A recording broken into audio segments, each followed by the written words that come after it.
My name is Epsiba Beulah. Before I was a Hindu girl doing a lot of idol worship, and I was like a completely a traditional girl, like accepting what father says, what the elder says, and I was used to respect all those things. And after coming to the Lord, and I stopped the tradition. I completely stopped the tradition, and I just entered into the love and compassion of the Lord. My parents arranged for the marriage, and it was like a 2 months gap from the arrangement to the marriage. And immediately after marriage, like he said, like I don't like you. I just want to leave, and he left. Even I was pleading him, I was begging him, and I was asking him to come back, but it never happened. If he is not going to come to me, I want to die. That if he is going to be separated from me, I should die. The day I was about to kill myself, I was watching a TV channel, and immediately she started like, here one girl is crying. You have been separated with your husband and you are planning to die now, but you are not going to do that.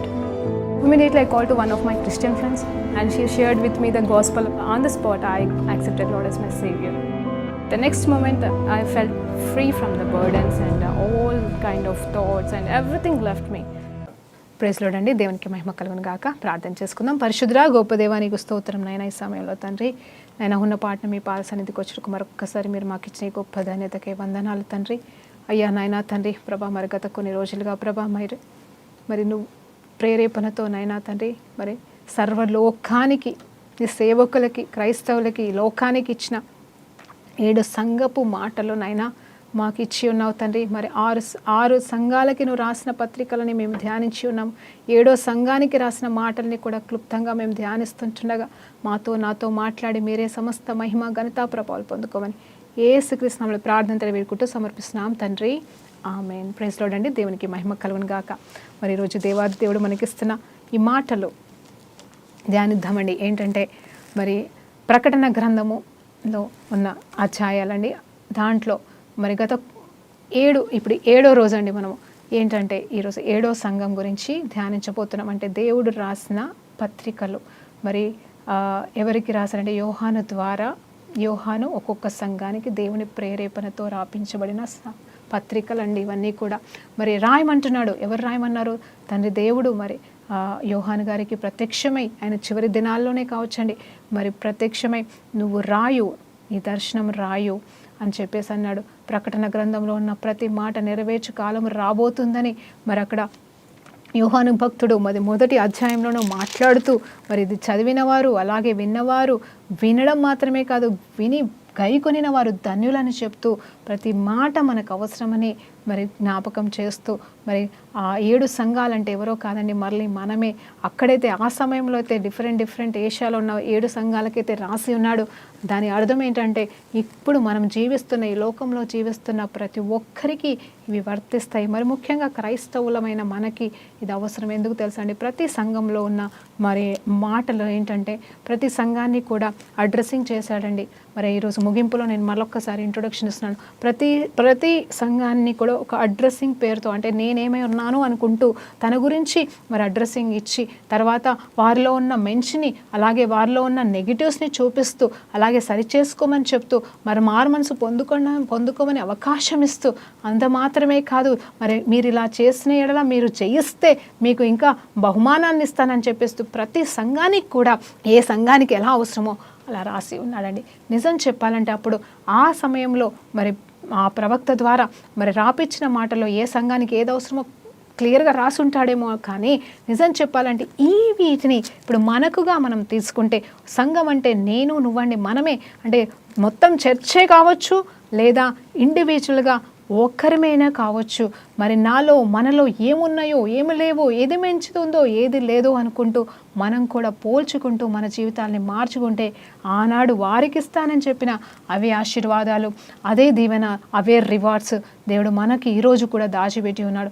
ఇదంతా ఎందుకు ముందుగానే చెప్తున్నాడంటే మీరు సరి చేసుకుంటే, మీరు మార్చుకుంటే ఇదిగో రాబోయే కాలం ఎలాగుంటుందని తర్వాత అధ్యాయాలలో మరి ప్రకటనలో గ్రంథంలో లిఖించబడినవి అవేవి కూడా మీ మీదకి రాకుండా, రెండో మరణం మీ పైకి రాకుండా మీరు జీవిస్తారు. ఎన్ని శ్రమలు ఇబ్బందులు ఇరుకులు వచ్చినాను కాడా మిమ్మల్ని నేను నడిపిస్తాను, కాపాడుతానని దేవుడు మాట్లాడుతున్నాడండి. సో వాగ్దాన పూర్వకమైన మాటలు మాత్రమే కాదు, మరి అలాగే గద్దింపుకు సంబంధించినవి కాదు, మరి ఆ మాత్రమే కాదు, కానీ ఇంకా సరిచేసే మాటలుగా ఉన్నాయి. వాక్యం రెండంచెల ఖడ్గం అన్నట్టుగా మనల్ని రెండు వైపులుగా చూపిస్తూ ఏది ఉండాలో ఏది ఉండకూడదో నేర్పిస్తూ పరిశుద్ధాత్మ దేవుడు మనకి బోధిస్తున్నాడండి. ఆల్రెడీ 7 రోజుల నుండి మరి ఈ రోజు ఈ ప్రకటన గ్రంథంలో ఉన్న ఈ 7వ సంఘానికి మనము సంఘం విషయంలో ధ్యానిస్తుండగా మరలా నేను చెప్తున్నాను, దేవాది దేవుడు ఏమని చెప్తున్నానంటే ఆయన పరిశుద్ధుడు. అంత మాత్రమే కాదు, 7 ఆత్మలు కలిగిన వాడని, అలాగే మరి ఆది అంతము నేనే అని, ఆరంభం నేనే అని, అన్నీ నేనే అని చెప్తూ తన గురించి మొదటి అధ్యాయం అంతటిలో కూడా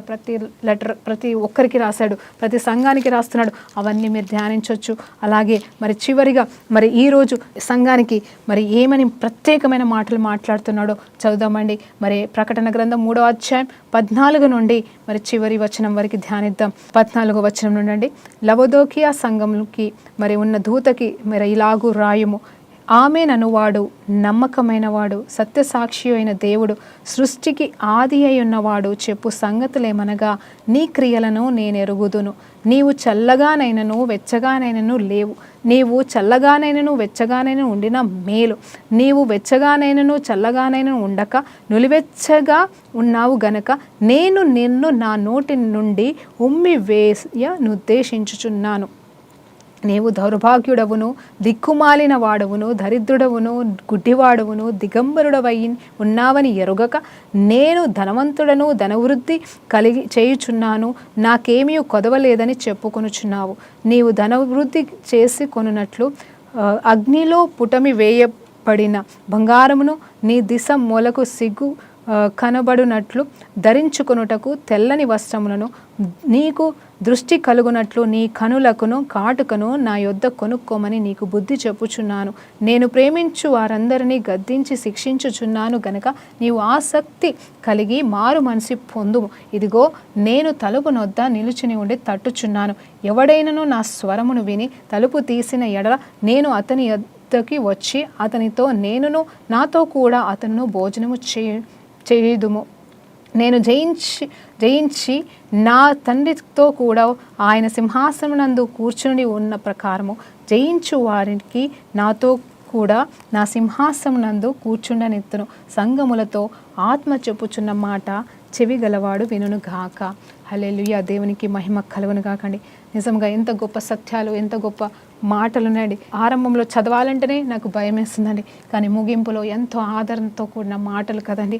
చూడండి, ఆయన మాటలు వింటే మనకు వణుకు పుట్టాల. ఆయన మాట వింటే ఇదిగో చల్లగైన మనము నిజంగా మరి మండాలి దేవుని కోసమని దేవుడు జ్ఞాపకం చేస్తున్నాడు.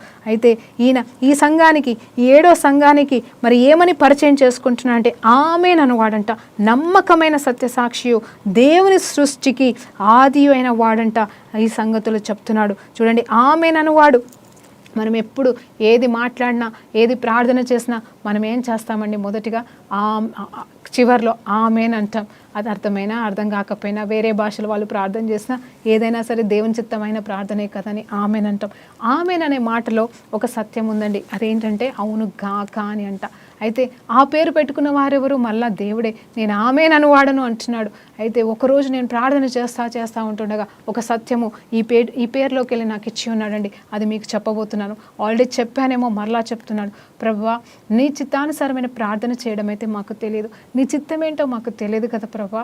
మరి అలాంటప్పుడు నీ చిత్తము తెలియకుండా ఇది చెయ్యి ప్రభా, అది చెయ్యి ప్రభా, యేసు నామంలో అడుగుతున్నామంటే అన్నీ ఇవ్వవు కదా ప్రభా. మరి అదే ఇట్లా యేసునామంలో ఏది అడిగినా ఇస్తానంటావు, మళ్ళీ తండ్రి చిత్తానుసారంగా అడగమంటావు. సరే యేసు ప్రభు నామంలో ఇస్తున్నాము కదా అంటే, అడుగుతూ ఇస్తావు కదంటే నువ్వు ఆలస్యం చేస్తావు మళ్ళీ. కానీ నీ చిత్తం తెలియకపోతే మరి నీ చిత్తం ఏదో ఎట్లా తెలుసుకుంటాం? కొన్ని విషయాలకైతే నీ చిత్తం ఏదో మాకు తెలుస్తుంది ప్రభా, తెలిసి అడుగుతాం, పొందుకుంటాం. కానీ కొన్ని విషయాలకు తెలియదు కదా ప్రభా అన్నప్పుడు దేవాది దేవుడు ఒక మాట జ్ఞాపకం చేశాడు. ఇప్పుడు యేసు ప్రభు వారు ఏం చేస్తున్నారు అంటే, తండ్రి కుడి పార్శ్వన కూర్చొని ఆయన ఏం చేస్తున్నాడంటే విజ్ఞాపన చేస్తున్నాడు. విజ్ఞాపన అంటే ప్రార్థన చేస్తున్నాడు. ఇప్పుడు మనమిద్దరం ఏకీభవించి ప్రార్థన చేశామనుకోండి, సో నేను చేస్తే ప్రార్థన మీరేం చేస్తారు? ఆమెన్ అంటారు. అవును కదండి. ఆరంభం ప్రార్థన, ముగింపు ప్రార్థన చేసినప్పుడు మీకు అర్థమైనా కాకపోయినా, ఈ వాక్యంలో ఏం విన్నా వినకపోయినా ఆమెనని మాత్రం యథార్థంగా ఆమెను అనేస్తారు. మనసులోకి వెళ్ళన్నా వస్తుంది, నోట్లోకి వెళ్ళన్నా వస్తుంది, హృదయంతోనన్నా వస్తుంది, మనసుతోటన్నా వస్తుంది, ఏదో ఒక రకంగా ఆమెను అనేస్తారు. అలా ఆ రీతిగా దీవెన పొందుకుంటారు. అలాగే మనతో పాటుగా ఒక వ్యక్తి విజ్ఞాపన చేస్తున్నాడు. ఇప్పుడు నేను అనే వ్యక్తి, నువ్వు అనే వ్యక్తి ఇప్పుడు ఒక ప్రార్థన చేస్తున్నారనుకోండి, దేనికోసము, ఒకదాని కొరకు, ఒకరి కోసం, ఎవరి కోసము, దేనికోసం ఎవరు ప్రార్థన చేస్తుంటే మీరు మర్చిపోవద్దు, పరలోకమున యేసయ్య కూడా తండ్రి కూడా పాశన కూర్చొని ప్రార్థన చేస్తూ ఉంటాడు. ఆ ప్రార్థనలో మరి చివరిగా ఏమంటాడు ఆయన? ఆమెన్ అనాలంట. ఆయన ఆమెను ఎప్పుడు అంటాడో నాకు తెలియదు, ఎందుకంటే ఆయన రెండో రాకడ అంటే ఆయన మరి దిగి వచ్చేంతవరకు కూడా ఆయన రాబోతున్నాడు కదండి, ఆయన వచ్చేంతవరకు కూడా ఆయన ప్రార్థనే చేస్తాడంట అక్కడ కూర్చొని. మరి వట్టిగైతే రెస్ట్ తీసుకోవట్లేదని వాక్యం చెప్తుంది. అయితే ఆయన వచ్చేంతవరకు ఆయన ఎవరెవరి కోసమైతే రక్తం చెందించాడో, ఆయన బిడ్డలం ఎవరమైతే మనం ఉన్నామో మన కోసం ఆయన తండ్రి దగ్గర కూర్చొని విజ్ఞాపన ప్రార్థన చేస్తున్నాడంటే నేను అనుకుంటున్నాను ప్రతి ఒక్కరి కోసం కేవలం రక్షించు ప్రభా అని ప్రార్థన చేస్తాడా? అన్ని రకాల ప్రార్థన చేస్తాడేమో, అది నాకు తెలియదు. కానీ నాకేమి పరిశుద్ధాత్మ దేవుడు బయలుపరిచాడంటే, నీకు ఇప్పుడు ఏమి చేయాలో తెలియదు కదా, యేసు నామంలో ప్రార్థన చేస్తున్నావు కదా, యేసుతో కూడా ప్రార్థన చేయని చెప్పేసి అన్నాడు. అప్పుడు అనిపించింది, ఏంటి ప్రభా దీని అర్థం ఏంటి అన్నప్పుడు, ఇదిగో ఇలా కొన్ని వచనాలతో దేవుడు కన్ఫర్మేషన్ ఇచ్చినానని మరి ధ్యానిద్దామా? అయితే మొదటిగా ఆమెన్ అనే మాట గురించి కదా మనం ధ్యానిస్తున్నాం. ఇక్కడ ఏంటంటే నేనేమన్నానంటే, ప్రభా ఇప్పుడు నాకైతే ఏమీ తెలియదు, ఇప్పుడు నాతో పాటుగా నువ్వు కూడా ప్రార్థన చేస్తున్నావని నాకు తెలుసు. ఇదిగో నువ్వైతే ఇప్పుడు నేనున్న ఈ పరిస్థితిని గురించి, ఇప్పుడు మీరున్నారండి, మీరు నా ఎదుట ఉన్నారు ప్రభా, ఇదిగో నా వాక్యం వింటున్న ఈ తల్లి, ఈ అన్న, ఈ అక్క, చెల్లి, వీళ్ళ కోసం నువ్వు ఏమని ప్రార్థన చేస్తున్నావో ప్రభా, ఆ ప్రార్థనతో నేను కూడా ఏకీభవిస్తూ ఆమెన్ చెప్తున్నాను ప్రభా అని అలా ఆమెన్ అని చెప్పుకుంటూ పోయానండి. అంటే ఇప్పుడు చెప్తున్నాను మీకు కూడా ఆమెనని. అంటే ఏమవుతుందో తెలుసా, నాకైతే తెలీదు యేసు ప్రభు వారు మీకోసం ఏం ప్రార్థన చేస్తున్నాడు, కానీ ఇప్పుడు నేను ఆమెన్ చెప్తుంటుండగా ఆయన ఖచ్చితంగా జవాబు ఇస్తాడు. ఎలా తెలుసా అండి, తండ్రి చిత్తం నేను చేయకపోయినా తండ్రి చిత్తానుసారమైన ప్రార్థన యేసయ్య మరి చేస్తున్నాడు, యేసయ్య తండ్రి ఎదుట, కాబట్టి ఆ ప్రార్థనకి జవాబు వస్తుంది. ఆమెన్ అనే మాటలో, ఆమెన్ అనే దానిలో ఇంత గొప్ప సత్యం ఉందని అప్పటి నుండి యేసు నామంలో యేసుతో పాటుగా ప్రార్థన చేస్తున్న ప్రభు అని చేయడం నేర్చుకున్నానండి.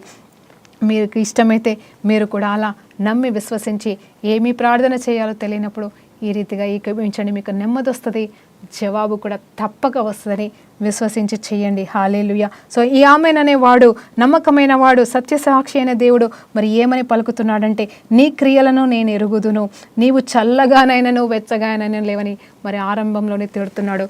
అంటే ఇటు భక్తి లేదు నీకు అలా అని చెప్పేసి మరి నువ్వు పాపంలో కూడా లేవు, మరి పాపిగా బ్రతకట్లేదు అలా పూర్తిగా అలా అని చెప్పేసి నువ్వు పవిత్రంగా కూడా బ్రతకట్లేదు. అప్పుడు అంటే అది కూడా మళ్ళీ 2 పడవల ప్రయాణంలో బ్రతుకుతున్నామని ఇక్కడ దేవుడు చూపిస్తూ ఉన్నాడు. కానీ నువ్వు అలా ఉంటే మాత్రం నేనేం చేస్తాను తెలుసా, ఉమ్మి వేస్తాను అంటున్నాడండి. ఉమ్మి వేయడం అంటే అర్థం ఏంటి తెలుసా అండి, దాని అర్థం ఏంటో అనేది ఆలోచన చేస్తే దేవుడు తృణీకరించడం మొదటిగా. అయితే ఉమ్మి అనేదానికి అర్థం ఏంటంటే ఆయన నోటి నుండి వచ్చే శ్వాస. మీరు జ్ఞాపకం చేసుకొని మనం మాట్లాడుతుంటే కూడా ఒక్కొక్కసారి తుంపరిలాగా మనకి టక్కన వచ్చేస్తూ ఉంటాయి. అది మన తప్పేం కాదు, కొంతమందికి టక్కన మాట్లాడుతూ ఉంటే వచ్చేస్తూ ఉంటాయి. అయితే నిజంగా చెప్పాలంటే దేవుడు మనిషిని తయారు చేసినప్పుడు ఏం చేశాడు తెలుసా అండి, ఆయన జీవాన్ని మనిషి ఆదంలోకి ఊదినప్పుడు ఆ ఊదిన ఆ ఉమ్ము లాంటి స్వభావమే అంటే ఉమ్మేనే అది జీవంగా మారి మనిషిగా మారాడు, జీవాత్మ వచ్చిందండి. అంటే ఆ ఊపిరిలోనే ఆ ఉమ్మి అదంతా ఒక్కటేనండి, దేవునికి మహిమ. అయితే ఇక్కడ ఏమంటున్నా అంటే నేను ఉమ్మేస్తానంటున్నాడు. అంటే ఇక్కడ ఏంటంటే ఆయన ఇప్పుడు మన ఊపిరి ఆయనలో ఉంది కాబట్టి ఆయన మనకి జీవాత్మ ఊదితే మనం ఏం చేస్తామండి, మనం బ్రతుకుతాం. కానీ ఆయన మనలోనికి ఊదకుండా బయట ఎక్కడ ఊది పడేశాడు అనుకోండి, అక్కడ మనల్ని ఉమ్మి వేసినట్టే, వ్యర్థం చేసినట్టే, మనము పనికిరాని వారంగా త్రోసివేసినట్టే. ఆయన నుండి పోయి ఎక్కడ బ్రతుకుతాం, ఆయన నుండి వెళ్ళి ఏమి చేయగలమో మీరు ఆలోచన చేసుకోండి. కాబట్టి ఆయన కోసం మరి నిలువెచ్చగా కూడా ఉండకూడదు, కానీ మండేవారిగా మరి ఉండమని దేవుడు చెప్తున్నాడు. మరి ఇంకొక మాట ఇక్కడ నెక్స్ట్ ఏముందంటే, నీవు దౌర్భాగ్యుడవు, దిక్కుమాలవాడువు, దరిద్రుడవు, గుడ్డివాడువు, దిగంబరుడవు అని చెప్పేసి మరి భయంకరమైన తిట్లు తిడుతున్నాడు. ధనవంతుడు అనుకుంటున్నావు కానీ నువ్వు ధనవంతుడవు కాదని చెప్పేసి అంటే మరి నిజమైన స్థితిని ఇక్కడ చూపిస్తున్నాడు. మరి నిజంగా ఈరోజు ఇవన్నీ నువ్వే నీకే నాకే అంటే నువ్వు ఒప్పుకుంటావో లేదో నాకు తెలియదు, కానీ నిజం చెప్పాలంటే ఒక్కొక్క పరిస్థితిలో నేను కూడా ఇలాంటి స్థితిలోకి వెళ్ళిపోతానండి. మనుషులం, కానీ దేవా క్షమించు, కరుణించు అని చెప్పేసి మనం దేవుని పాదాలు పట్టుకుందామండి. నీవు ధనవృద్ధి చేసి కొన్నిటగా నువ్వు అగ్నిలో అంటే నువ్వు నీకు లోకానుసరమైన ధనం కాదు, కానీ నిజమైన ధనము పరలోకంలో ఉంది కాబట్టి అగ్నిలో పుటిమి వేయబడిన వాడిగా నువ్వు మార్చబడితే బంగారంలాగా వన్నె వస్తుందని చెప్పేసి నువ్వు యథార్థంగా జీవించమని మాట్లాడుతున్నాడు. నిజం చెప్పాలంటే ఇక్కడ మరి ఇంకా భయంకరమైన మాటలేనండి, మరి అవి నేను వర్ణించలేను. కానీ తర్వాత ఒక మాట అంటున్నాడు, నీ కళ్ళకి కాటుక మరి నా యొద్ద కొనుక్కో అని చెప్పేసి కూడా అంటున్నాడు. ఇంకొక మాట, ఇవన్నీ తిట్టిన తర్వాత గద్దించి తిట్టేసి ఏమంటున్నాడు తెలుసా, నేను ప్రేమించు వారినందరినీ గద్దించి శిక్షించుచున్నాను కనుక నీవు ఆసక్తి కలిగి మారు మనసు పొందు అంటున్నాడు. చూడండి, ఇంత తిట్టి దరిద్రుడవు దౌర్భాగ్యుడు అని తిట్టేసిన ఈ దేవాది దేవుడు చివరిగా ఏమంటారు సార్, నేను ప్రేమిస్తున్నాను నాన్న, నేను ప్రేమిస్తున్నాను అందుకే తిడుతున్నాను. మీకు అర్థం కావట్లేదు. చూడండి, కోపంతో తిట్టేది ఉంటుంది, దోషంతో తిట్టేది ఉంటుంది. మరలా చెప్తున్నాను, గతంలో చెప్పాను, మళ్ళీ చెప్తున్నానండి. దేవుడు నీ నోటి నుండి వచ్చే మాటల్ని చూడడు, కానీ హృదయంలోకి వెళ్ళొస్తున్న మాటల్ని చూస్తాడు. మనము ఆవేశంలో, బాధతో, వేదనతో ఒకరిని తిడతాం, దూషిస్తాం, బూతులు కూడా వస్తాయేమో అండి. అలా అని చెప్పేసి దేవుడు వేదనతో తిడుతున్నావా, లేకపోతే బాధతో తిడుతున్నావా, లేకపోతే అవతల వాళ్ళు నిజంగానే నాశనం అయిపోవాలని పగ ప్రతీకారంతో తిడుతూ దూషిస్తున్నావా, దేవుడు చూస్తాడు. ఇక్కడ నిజంగా చూస్తాడని ఎందుకు చెప్తున్నానంటే, ఆయన పర్మిషన్ ఇస్తాడు కొన్నిసార్లు. పోనీలే దేవా క్షమించు ప్రభా, అనవసరంగా నా నోరు జారాను అని మనం క్షమాపణ కోరుకుంటాం, మనల్ని మనం తిట్టుకుంటాం కదండి. ఆ రీతిగా దేవుడు అర్థం చేసుకుంటాడు. ఇక్కడ దేవుడు కూడా తనకు వచ్చిన కోపంతో, ఆవేశంతో తిడుతున్నాడు. తిట్టి మళ్ళీ ఏమంటున్నాడు తెలుసా, ఇదిగో ప్రేమతోనే తిడుతున్నానయ్యా, మిమ్మల్ని ప్రేమిస్తున్నాను కాబట్టి గద్దిస్తున్నానయ్యా, మీరు సరి చేసుకోండి, మీరు బాగుపడండి అని చెప్పేసి ఈ సంఘాన్ని మరి భయంకరంగా దూషిస్తున్నాడు. దాని వెనకాల ఉన్న కారణం నాశనం చేయడానికి కాదు, కానీ మారు మనసు పొందుకోమని, బ్రతకమని చెప్తున్నాడు. అలాగే ఇదిగో నేను తలుపు నొద్ద నిల్చుండి తట్టుచున్నాను, ఎవడైనను నా స్వరమును విని తలుపు తీసిన ఎడల నేను అతని యొద్దకు వచ్చి అతనితో నేనును నాతో కూడా అతను భోజనము చేయును అని చెప్తున్నాడు. అయితే ఇదిగోండి నేను తలుపు దగ్గర వచ్చి తలుపు కొడుతున్నాను అంటాడు. నిజం చెప్పాలంటే చాలామంది ఆయన రాకడ వస్తుంది, ఇక తలుపు దగ్గరే ఉన్నాడు, ఇక కొడుతున్నాడు అంటారు. నిజమే, అదొక మాట. అయితే ఇక్కడ దేవుడు చెప్తున్న మాట ఏంటంటే, ఎవరైతే నా స్వరం విని తలుపు తీస్తారో, ఎవరైతే నా స్వరం విని తలుపు తీస్తారో అప్పుడు నేను లోపలికి వస్తాను. స్వరం విని తలుపులు తీయడం అంటే ఇది దేనికి సూచనగా ఉందంటే, ఆయన మన కోసం వేసిన ప్రణాళిక చొప్పున మనము నడిచిన ఎడల అప్పుడు మనం ఆయనకి తలుపులు తీస్తున్న వారమంట. ఆయన ఉద్దేశాలకి మనం తలుపులు, ఎందుకంటే చాలామంది తలుపులు వేసుకుంటారండి. తలుపులు వేసుకుంటారు, ఎలాంటి తలుపులు వేస్తారు తెలుసా అండి, దేవునికే తలుపులు వేసేస్తారు, దేవుని ప్రణాళికకే తలుపులు వేస్తారు. దేవుడు ఏం చెప్తున్నాడో తెలుసు, కానీ నాకు అది వద్దు, నాకు అది వద్దు, నాకు ఇది వద్దు అని చెప్పేసి, వారికి కావాల్సిందే వాళ్ళకి కావాలి అని చెప్పేసి, ఇది ఇస్తావా లేదంటే దేవునితోనే పోరాటాలు చేస్తూ ఉంటారు. ఇది ఇస్తేనే అది చేస్తాను, అది ఇస్తేనే ఇది చేస్తానని చెప్పేసి పోరాటాలు చేసేవాళ్ళు ఎంతోమంది ఉన్నారు క్రైస్తవులు. అలా అది తల్లిదండ్రుల దగ్గర కావాలంటే, కానీ దేవుని దగ్గర అది కాదు. కానీ తండ్రి చిత్తానుసారమైన వాటికి నువ్వు తలుపులు తీస్తే, ఆయన తడుతున్నాడు ఒక మార్గానికి, ఆయన తడుతున్నాడు ఒక దగ్గర నిలబడి, ఇది నువ్వు ఆ తలుపును నువ్వు తీస్తే. చూడండి, ముందు సంఘంలో ఏమని ఉందండి, నేను తీస్తే ఎవరు వేయలేరు, నేను వేస్తే ఎవరు తీయలేరు, ఏవి తలుపులండి. కానీ ఇక్కడ చూస్తే నేను తలుపు దగ్గర నిలబడి తడుతున్నాను అంటున్నాడు. తట్టాల్సిన అవసరం ఏముంది, తీయొచ్చు కదా, తను తీస్తే ఎవరు వేయలేరు కదా. ఇప్పుడు తను దూసుకొని నా జీవితంలోకి రావచ్చు కదా, నా ప్రణాళికలోనికి రావచ్చు కదా, నన్ను మార్చొచ్చు కదా, నా ఉద్దేశాలు మరి ఆయన పక్కకు పెట్టేసి ఆయన ఉద్దేశం నా పట్ల నెరవేర్చొచ్చు కదండి. కానీ దేవుడు మరి ఆయన అన్యాయస్తుడు కాదు, ఆయన బలవంతం చేసే దేవుడు కాదు, ఆయన ఫోర్స్ చేయడండి, ఆయన ఎవరిని కూడా ఇబ్బంది పెట్టడు. అందుకే తడుతాడు, మార్గాలు చూపిస్తాడు, తట్టి ఏమంటాడు తెలుసా, మరి నేను తడుతున్నాను, నువ్వు తీస్తే నీ దగ్గరకు వచ్చి నీతో పాటుగా కూర్చొని భోజనము చేస్తాను అంటున్నాడు. మరలా భోజనము ఏంటి, భోజనం మరి మనతో పాటు వేసే కూర్చొని భోజనం చేస్తాడంటే అది కాదండి. భోజనం అంటే 2 వచనాలు ధ్యానించాలి.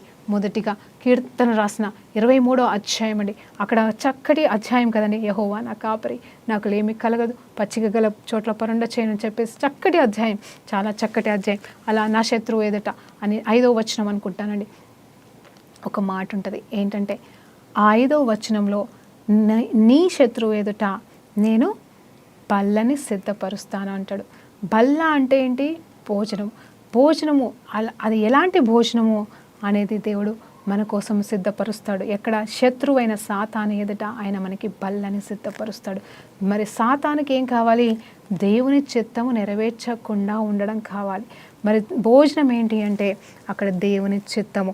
ఎందుకు నేను ఇది పోల్చానంటే గతంలో దేవుడు మాట్లాడాడండి. ఏంటంటే ఈ భోజనం ఏంటి ప్రభా, ఇదిగో నీ చిత్తం ఏంటి ప్రభా, ఎట్లా నాకు తెలియాలి, మరి ఇదేంటి ప్రభా, వాట్ ఈస్ దిస్ ఫుడ్ అంటే తీసుకెళ్ళాడు ఎక్కడికండి, యోహాన్ రాసిన పత్రిక మరి 4వ అధ్యాయంలో అనుకుంటానండి. మరి అక్కడ సమరయ స్త్రీ గురించి రాయబడి ఉంటుంది.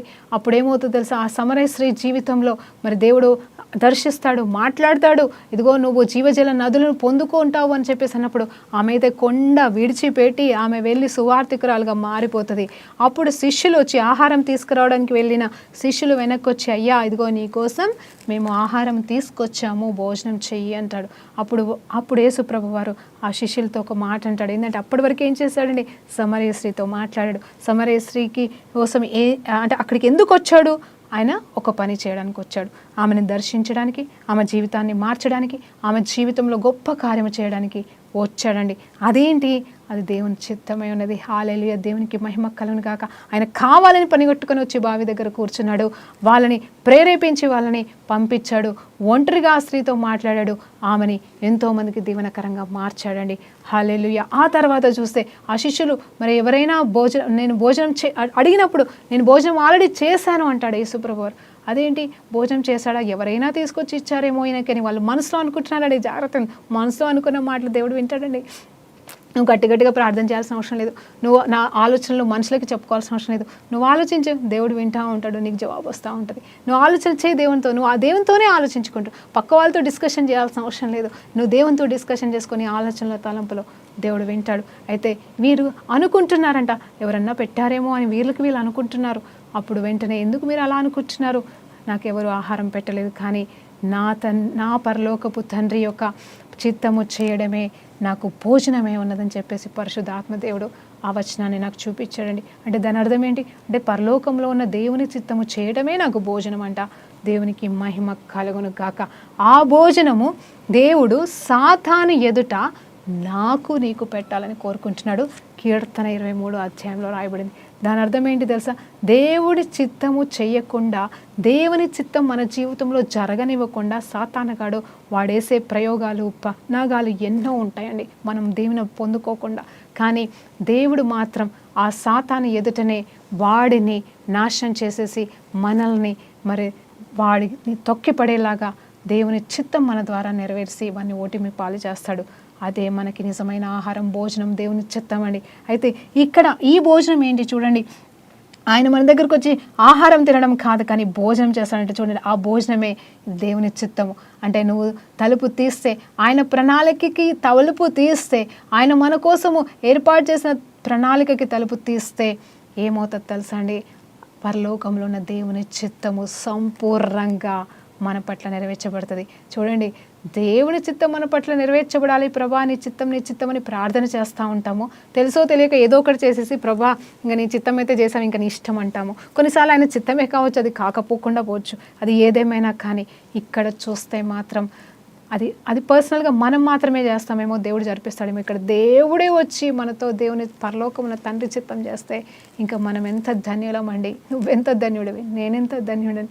చూడండి ఎంత గొప్పదండి. ఈ వాక్యాలన్నీ కూడా నెమరు వేసుకోవడం అంటే ఇదేనేమో అని నేను నేర్చుకుంటున్నాను. ఒక్కొక్క మాటలో ఒక్కొక్క సత్యం ఉంటుందని మనం ఆలోచించుకుంటూ పోతే, ధ్యానించుకుంటూ పోతే మరి చాలా గొప్ప సత్యాలు ఉంటాయి. ప్రతి మాట కూడా ఆయన నోటి నుండి వచ్చే ఆని ముత్యాలు. ఏ వాక్యము తక్కువ కాదు, ఏ వాక్యంలో అబద్ధం లేదు, ఏ వాక్యము కూడా మనం త్రోసివేయడానికి లేదు. ఇదెందుకు అదెందుకు అని అనడానికి లేనే లేదు. కానీ ప్రతి మాట కూడా ఆయన జీవపు ఊటలేనండి.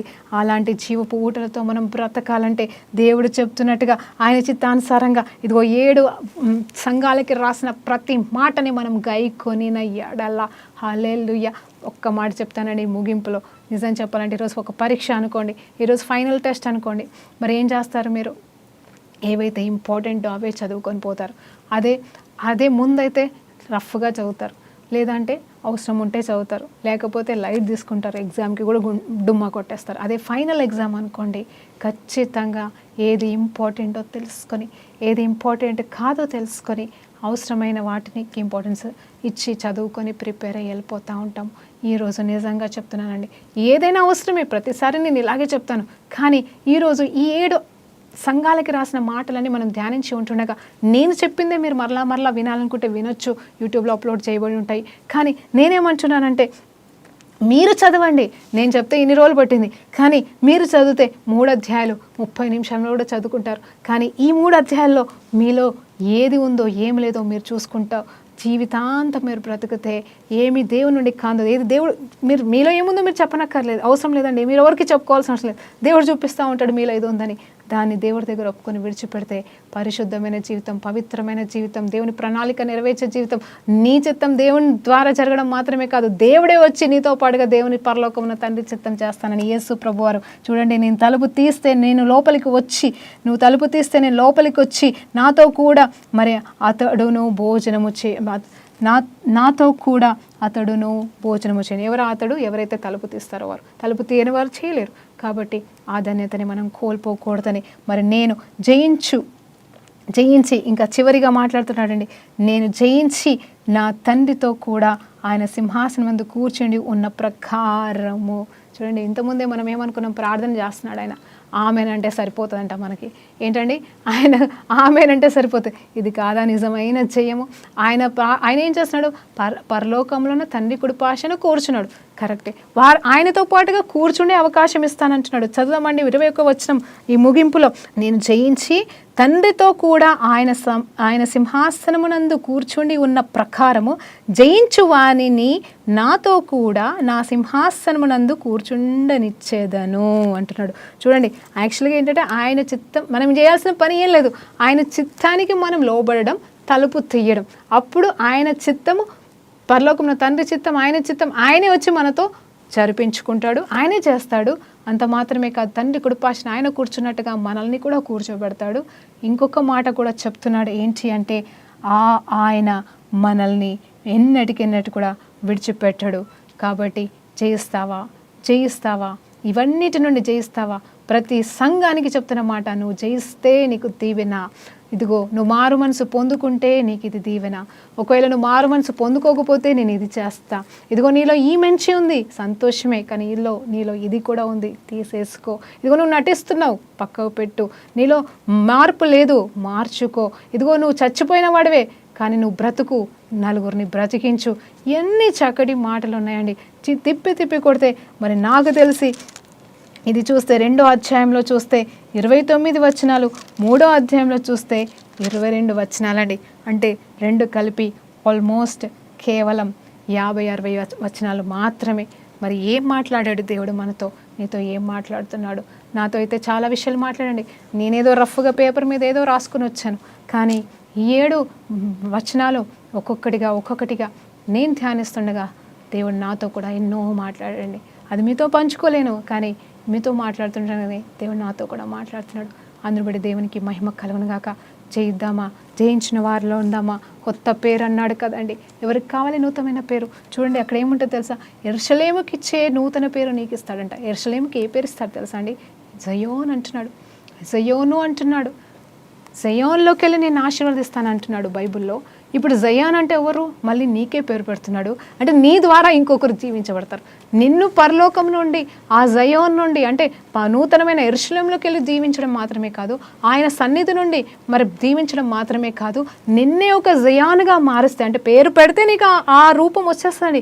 నువ్వు ఏ పేరుతో పిలువబడితే ఆ రీతిగా నువ్వు మార్చబడతావు. కాబట్టి ఆ పేరుని బట్టి నువ్వు ఇతరులకి దీవెనకరంగా మార్చబడడం కంటే ధన్యత, యోగ్యత, అర్హత, ప్రణాళిక, పరిచర్య ఇంకొకటి లేదని దేవుని పేరిట మీకు జ్ఞాపకం చేస్తున్నాను.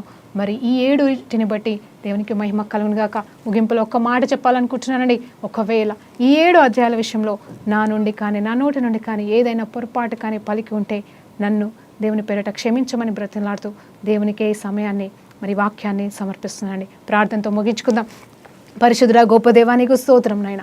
ఈ సమయంలో తన యోగ్యత అర్హత లేని నన్ను ప్రభా నోరు తెరిచినైనా నా తండ్రి ఈ మాటలు నా ద్వారా ధ్యానింప చేసినందుకు మీకు వందనాలు తెలియజేసుకుంటూ నా స్వరాన్ని విన్న ప్రతి బిడ్డ నీ స్వరం వినులాగా అద్భుతం చేసి అవును తండ్రి ఇవన్నిటికీ మూలం ఒక్కటయ్యా, ఏ బిడ్డ నశించకూడదు, ఏ బిడ్డ కూడా నరకానికి వెళ్ళకూడదని ప్రభా మీ ఆశతో మీ ప్రేమతో మీరు పలికిన మాటలు మేము ధ్యానించి ఉంటుండగా ఇవన్నీ కూడా మా జీవితంలో ప్రభానైనా నిరర్ధరకం కాకుండా నైనా యథార్థంగా మేము జీవించడానికి సహాయం చేయమని యేసుక్రీస్తు నామములో ప్రార్థన వేడుకుంటూ కృతజ్ఞతాస్తుతులు చెల్లిస్తున్నాం తండ్రి.